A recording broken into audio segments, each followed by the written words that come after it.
Salut à toutes et salut à tous, bienvenue dans cette nouvelle vidéo sur la chaîne C'est mon avis. Aujourd'hui je vais vous parler d'un smartphone, encore une fois je vais vous parler du smartphone chinois de la marque Oppo. J'ai fait le déballage en vidéo sur la chaîne, évidemment comme d'habitude vous pouvez retrouver la vidéo sur la chaîne.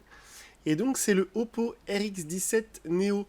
C'est un smartphone milieu de gamme qu'on trouve aux alentours de 350 euros. Il est disponible sur notre marché depuis quelques semaines déjà, quelques mois. Et c'est un smartphone qui a fait parler de lui parce qu'en fait c'est l'un des moins chers, peut-être même le moins cher, avec le lecteur d'empreintes sous l'écran. Vous voyez, il y a le petit logo qui apparaît ici, comme sur le Huawei Mate 20 Pro par exemple. Donc vous avez un lecteur d'empreintes digitales qui est caché sous l'écran. Et donc c'est pour ça que ce RX17 Neo est assez connu, en tout cas il a fait un petit peu parler de lui. Alors la marque Oppo, c'est une marque assez confidentielle, comme je disais dans la vidéo de déballage. C'est-à-dire qu'il faut vraiment être quelqu'un qui s'intéresse beaucoup aux smartphones chinois, surtout en l'occurrence, pour connaître cette marque Oppo. C'est une marque qui est assez connue en Chine, ils vendent beaucoup de smartphones là-bas sur leur marché local. Mais chez nous, en Europe, c'est vrai que pour l'instant, c'est assez discret comme marque. C'est-à-dire que si vous allez dans un magasin type Fnac, Darty, Boulanger, vous leur parlez de Oppo, il y a peu de vendeurs pour l'instant qui connaissent. Et leur gamme disponible actuellement en France est assez réduite. Il y a 3 modèles, je crois, 3 ou 4 modèles. Ils avaient fait parler d'eux Oppo aussi avec un modèle qui s'appelle le Find X. C'est un modèle où il n'y a plus du tout d'encoche ou quoi que ce soit. Et en fait, c'est un peu comme le Mi Mix 3 de chez Xiaomi. Le Find X, en fait, il coulisse et il y a la caméra qui est cachée donc dans cette partie motorisée. Alors c'est pas le cas ici, hein, vous voyez, il y a une toute petite encoche en haut de l'écran qui est en forme de goutte et qui dissimule donc la caméra selfie. Alors d'ailleurs, la caméra selfie est de bonne qualité, ça c'est un point positif sur ce téléphone. C'est-à-dire que la caméra dorsale et la caméra selfie, je l'aurais vraiment, comment dire, j'ai vraiment apprécié les photos que j'ai prises avec. Donc ça c'est vraiment un point positif. Et au niveau de l'écran aussi, c'est un écran que j'ai trouvé de très bonne qualité, très lumineux, très agréable, en toutes conditions. Moi qui suis assez exigeant sur la luminosité automatique sur les écrans, sur ce Oppo RX17 Neo, j'ai vraiment pas à me plaindre parce que la luminosité est toujours vraiment exactement telle que je l'ai souhaité pendant toute ma semaine d'essai. Donc vraiment sur ce point-là aussi c'est pareil, c'est un très bon point. L'écran est vraiment très agréable.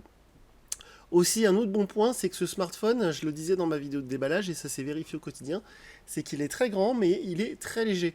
C'est-à-dire qu'une fois en main, on se demande même s'ils n'ont pas oublié de mettre la batterie dedans. C'est vraiment agréable.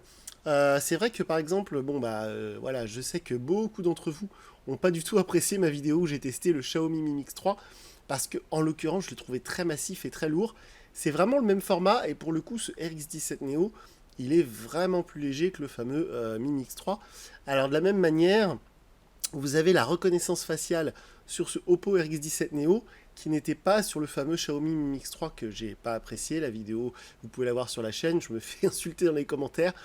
Donc ce Oppo RX17 Neo, c'est vrai que pour le coup, il y a la reconnaissance faciale. Donc même s'il y a le lecteur d'empreintes qui est disponible en dessous l'écran, vous avez quasiment 9 fois sur 10 l'écran qui se déverrouille automatiquement parce que la reconnaissance faciale fonctionne très bien. Alors je ne sais pas si c'est aussi sécurisé par exemple que sur Face ID chez Apple, parce que j'ai trouvé le paramétrage de cette reconnaissance faciale assez facile. Je ne sais pas si c'est par exemple protégé contre une éventuelle photo.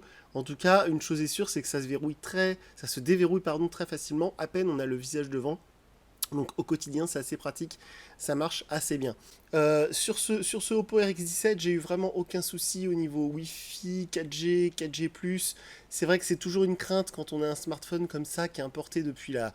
Importé, pas vraiment, parce que maintenant Oppo, ils sont présents sur le marché européen, mais depuis très peu de temps.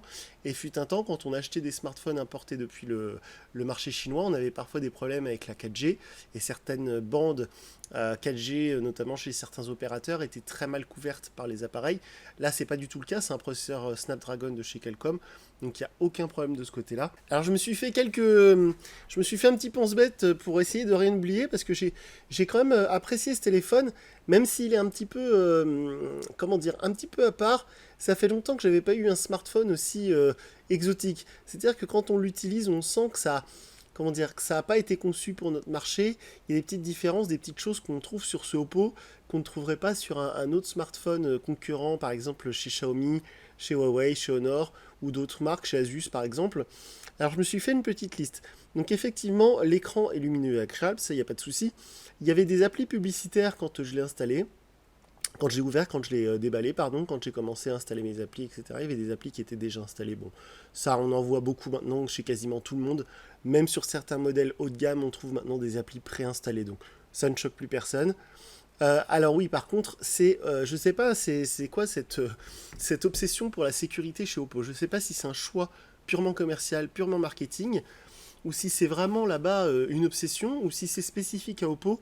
Je suis très honnête, je connais mal cette marque, en tout cas c'est le premier téléphone de cette marque que j'utilise, et je serais curieux de savoir si c'est vraiment une philosophie d'entreprise, comme on dit, mais en fait il y a vraiment une obsession de la sécurité sur ce Oppo RX17 Neo, parce que par exemple, c'est la première fois que je vois ça, quand vous saisissez le mot de passe de votre compte mail par exemple, ou peu importe, quand vous saisissez le mot de passe de votre compte Twitter, ou que sais-je encore, dès que c'est un mot de passe qui est comment dire, défini comme sensible, vous avez un clavier qui sort, qui n'est pas le clavier Google Gboard qui équipe le téléphone. Par exemple, si je veux écrire un message, je vais vous montrer tout de suite, on va écrire un texto. Vous voyez, c'est bien le clavier Google Gboard qui apparaît. Par contre, si je m'apprête à saisir un mot de passe, par exemple pour renseigner mon compte Instagram ou autre, ça va être alors j'ai pris des impressions d'écran, j'en ferai un test sur le site, sur cmonavie.eu. Donc vous pourrez aller voir, en fait c'est un clavier exprès qui s'appelle Oppo Secure Keyboard, je crois. Et donc c'est un clavier qui ne mémorise pas ce que vous tapez, etc. etc. Donc oui, peut-être, ok, mais enfin ce qui est très pénible, c'est que déjà c'est un clavier QWERTY. En plus de ça, il n'est pas très ergonomique, il n'y a pas de retour haptique quand on clique dessus. Quand on clique sur les majuscules, ça reste verrouillé, tout ça. Enfin bon, c'est pas du tout pratique, c'est vraiment, ça m'a beaucoup agacé. Et surtout, le pire, c'est que j'ai eu beau chercher dans les menus, on ne peut pas le désactiver. Donc voilà pour ce clavier sécurisé, qui est vraiment une première, j'avais jamais vu ça sur un smartphone. C'est typique de Color OS. Alors Color OS, en fait, ça fait partie des petits défauts, si j'ose dire, en tout cas des spécificités de ce Oppo RX17 et de tous les Oppo, puisque en fait, Color OS, c'est un peu pour Oppo ce qui est EMUI chez Huawei Honor, ou ce qui est MIUI chez Xiaomi, ou chez Pocophone. Donc en fait, Oppo a développé son interface qu'il rajoute par-dessus Android. Donc ils l'ont appelé Color OS. Et ce Color OS, il est bourré de trucs pour la sécurité. Donc je vous parlais du clavier spécial qui apparaît quand vous saisissez un mot de passe. Mais il y a plein d'autres choses liées à la sécurité. C'est vraiment assez troublant.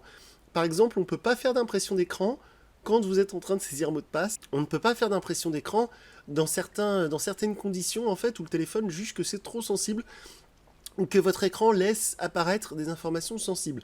C'est pareil, c'est la première fois que je vois ça, j'ai jamais vu ça sur un autre smartphone. Donc visiblement c'est spécifique à Color OS. Et alors Color OS pour le coup, quand je me suis renseigné sur ce téléphone avant de l'acheter, effectivement c'était le seul réel point négatif que les journalistes ont trouvé sur ce téléphone, c'est le fameux Color OS. Et c'est vrai que moi habituellement, quand je suis un petit peu gêné par une interface constructeur, EMUI, MIUI et ainsi de suite, parce que chez les autres constructeurs, par exemple chez Samsung, il y en a une aussi, eh bien j'installe un launcher alternatif, un lanceur d'applications alternatif, qui permet de remplacer l'écran d'accueil, et ce qui fait que ça corrige un petit peu les défauts comment dire, de l'interface développée par le constructeur. Et là, le problème, c'est que ColorOS ne nous permet pas d'installer et de remplacer le lanceur d'application. Donc on est obligé de faire avec cette page d'accueil qui est un peu à l'ancienne, qui est très copie iPhone. On ne peut pas, on n'a pas de tiroir d'application. Vous savez, chez Android, depuis de nombreuses versions maintenant, quand on slide vers le haut, on a le tiroir d'applications qui s'ouvre, c'est-à-dire qu'on peut supprimer tous les raccourcis sur le bureau, et on a toutes les applis qui sont cachées dans le menu, comme ça quand on glisse. Là, c'est pas le cas du tout, donc c'est vraiment dommage. Pour moi, c'est vraiment un point négatif. Dans les autres points négatifs aussi, j'ai le petit regret, c'est que ce soit donc Android 8 Oreo. C'est-à-dire que quand actuellement vous achetez un smartphone, même milieu de gamme, par exemple chez Honor, chez Xiaomi, ou même chez Asus, ou plein d'autres marques comme ça, vous avez maintenant du Android 9, du Android Pie, et ça devient quasiment la norme, parce que ça fait maintenant plusieurs mois que Android Pie est sorti. Et là, sur ce Oppo, c'est toujours pas le cas, c'est-à-dire que vous avez ColorOS 5 et vous avez donc qui est rajouté par-dessus Android 8. Donc je trouve ça un petit peu dommage. Dans les petites spécificités aussi de ColorOS, vous avez ici un petit menu un peu comme Samsung l'avait fait sur les Galaxy S7 Edge ou S6 Edge. Quand on glissait le doigt depuis le bord de l'écran sur ces modèles Edge pardon, de chez Samsung, on avait un menu qui s'ouvrait. Et là, Oppo l'a fait aussi sur son Color OS. Franchement, je vois pas trop l'intérêt. Ça m'a pas servi à grand chose pendant tous les jours où je m'en suis servi. Donc voilà, c'est des petites choses que Oppo a rajoutées. Alors pour parler justement de ce fameux lecteur d'empreintes qui est sous l'écran, on peut dire, contrairement au Huawei Mate 20 Pro que j'ai testé il y a quelques mois, vous pouvez retrouver d'ailleurs mon test sur la chaîne, sur le Huawei, j'avais adoré ce lecteur d'empreintes sous l'écran qui était très performant et j'avais quasiment aucun raté, ça marchait vraiment très bien. Là sur celui-ci déjà, le lecteur d'empreintes sous l'écran il est mal placé, je le trouve qu'il est un petit peu trop bas si vous voyez ici, donc il faut vraiment se contorsionner si j'ose dire pour poser le pouce dessus. En plus de ça, il est moins performant que le lecteur qui est caché sous l'écran par exemple du Huawei Mate 20 Pro. Le Mate 20 Pro ça reste ma référence parce que c'est le seul smartphone que j'ai testé où il y a aussi un lecteur d'empreintes sous l'écran. Donc sur ce Oppo ça fonctionne certes, mais ça fonctionne moins bien. Et de la même manière, le paramétrage des empreintes, quand vous paramétrez donc dans les menus, vous ajoutez vos empreintes, c'est très fastidieux. Ça a vraiment beaucoup de mal à lire votre empreinte. Je m'y suis repris à plusieurs fois, j'ai recommencé plusieurs fois pour ajouter mes empreintes, parce qu'il n'est pas précisé s'il faut appuyer fort ou non, il n'est pas réellement précisé dans quel sens il faut poser le doigt. C'est assez mal fichu. Et d'une manière générale, dans ce Color OS, il y a quelques fois où on voit que c'est vraiment traduit vite fait. Il y a sur certains écrans de paramétrage, il y a des phrases qui n'apparaissent pas entières.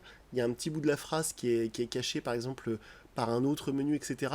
C'est-à-dire qu'on voit que ça manque, c'est pas très abouti. Parfois, ça manque de petites explications ou ça manque de bonnes traductions, peut-être. En tout cas, pour le coup, le paramétrage, l'ajout des empreintes, c'est pas encore très abouti.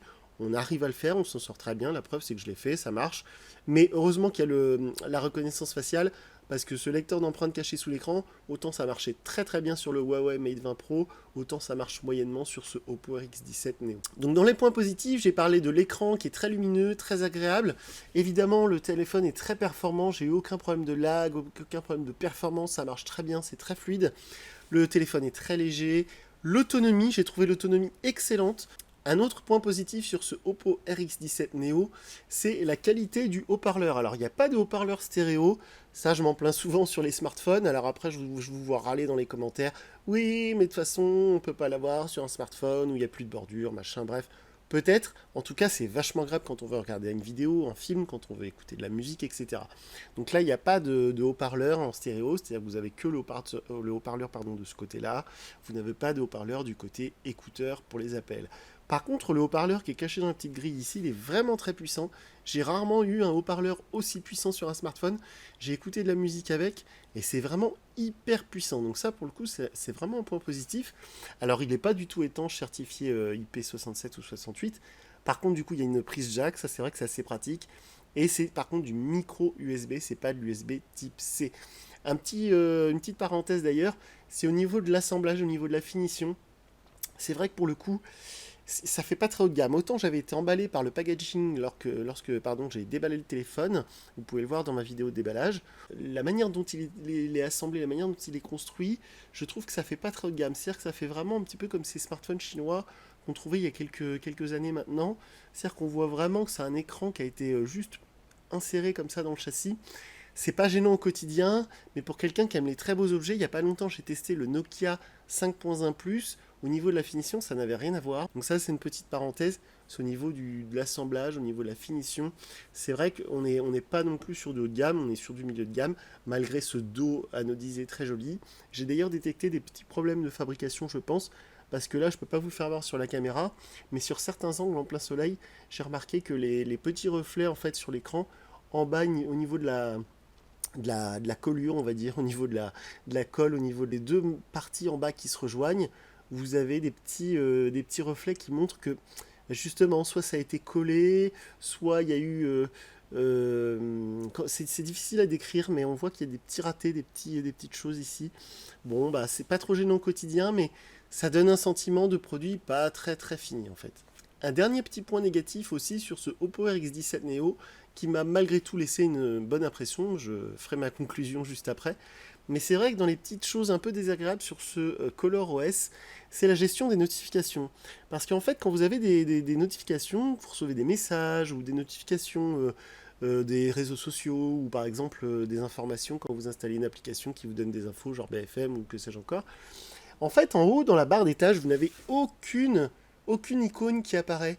Donc en fait, c'est assez perturbant parce que si vous décidez, si vous êtes un peu maniaque comme moi et que vous décidez de virer toutes les icônes de la page d'accueil, en fait, quand vous allumez votre écran, vous vous retrouvez sur un écran comme ça, et en haut, vous n'avez aucune icône, donc vous vous dites, bon, bah j'ai eu aucun appel manqué, aucune notification, alors qu'en fait, quand on baisse le volet des applis, vous avez masse de notifications, en fait, qui sont là et qui ne montrent pas qu'elles sont là. Donc ça, c'est pareil, c'est la première fois que je vois ça, c'est assez déroutant, je sais pas si c'est un choix de Oppo et de ce ColorOS, mais de la même manière, j'ai pas réussi à trouver un réglage qui permette de corriger ça dans les menus. D'une manière générale, dans les menus de ce ColorOS, on ne peut pas personnaliser grand-chose.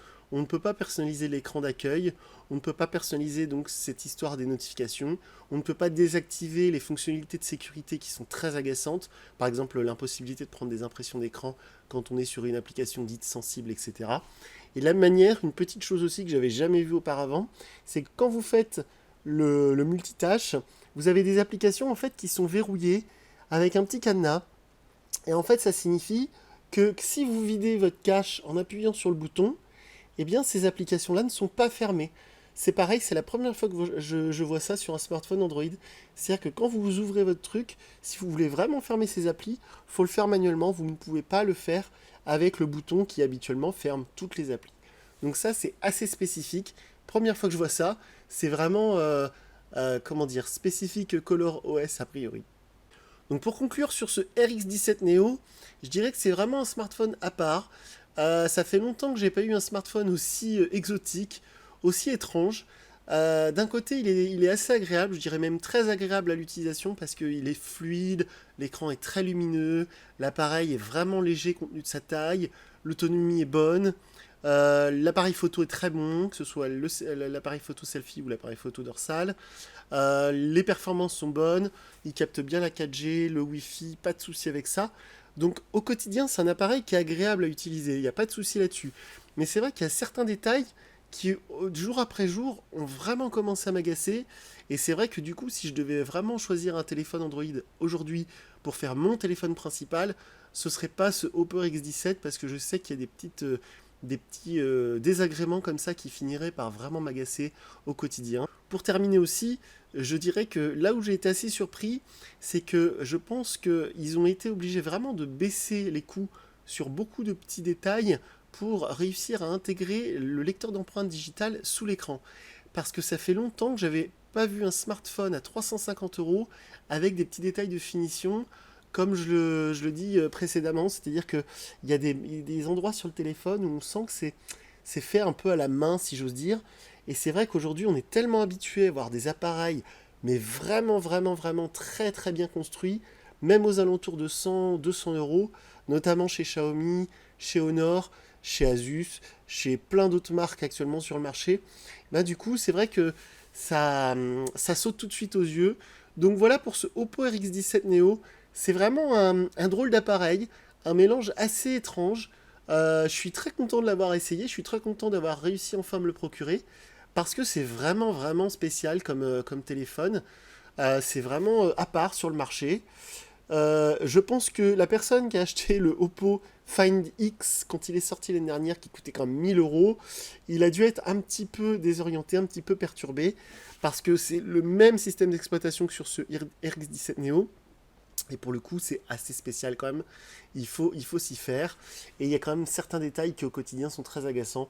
Le coût des notifications, par exemple, qui n'apparaissent pas en haut, il y a des petites icônes dans la barre des tâches, c'est quand même assez spécial. J'avais jamais vu ça avant. Et puis il y a des petits défauts aussi. Bon, ça, je pense que c'est inhérent à la nouveauté de l'encoche en haut qui n'est pas adapté forcément à toutes les applications. Et autant sur certains appareils, maintenant, on peut cacher l'encoche avec, vous savez, cette possibilité de mettre le fond noir en haut. Autant là sur le ColorOS, c'est pas du tout prévu. Il y a certaines applications qui bug un petit peu. Je recommande malgré tout ce Oppo RX17 Neo parce que c'est un appareil qui est agréable au quotidien. Si vous êtes une personne à la recherche d'un smartphone un peu atypique, qui sort du lot, qui se démarque. Et c'est vrai que pour le coup, quand on le sort dans une soirée entre amis, avec le dos rouge et tout, on me dit ah, qu'est-ce que c'est que ce téléphone? C'est quoi cette marque? Je connaissais pas. Donc ça peut être sympa. Après, c'est vrai qu'aujourd'hui, à 350 euros, vous avez d'autres téléphones qui sont quand même vachement plus aboutis, vachement plus au point, et qui seront au quotidien, je pense, plus pratiques et plus productifs que ce RX17 Neo. Voilà, c'est tout pour moi pour aujourd'hui. Je vous dis à très bientôt pour une nouvelle vidéo. Salut!